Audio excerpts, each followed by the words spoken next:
In a rural part of southern Kenya, what was meant to be a nearly 2-mile-long irrigation canal sits unfinished. Building materials are abandoned, and a sign proudly declares this project was funded by the U.S. Agency for International Development, or USAID. The canal was meant to deliver water to farmers and to prevent devastating flooding that had plagued this area. But left unfinished, what little has been done actually poses a risk.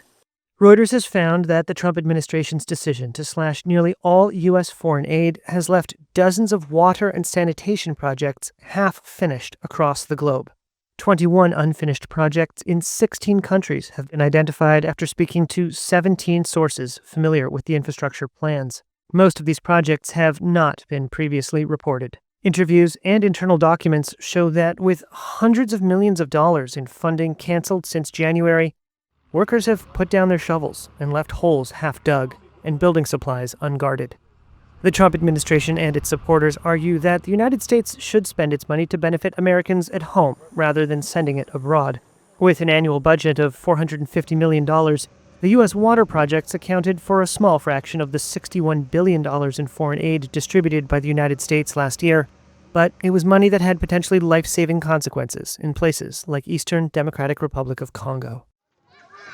In an area where fighting between Congolese forces and M23 rebels has claimed thousands of lives, women and children hike for dangerous miles to wash clothes and collect water.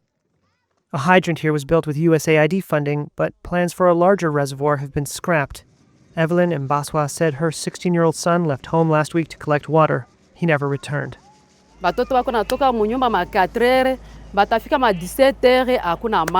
The children leave the house as early as 4 a.m. and return home around 5 p.m. without a drop of water. When we send young girls, they're raped. When we send young boys, they are kidnapped.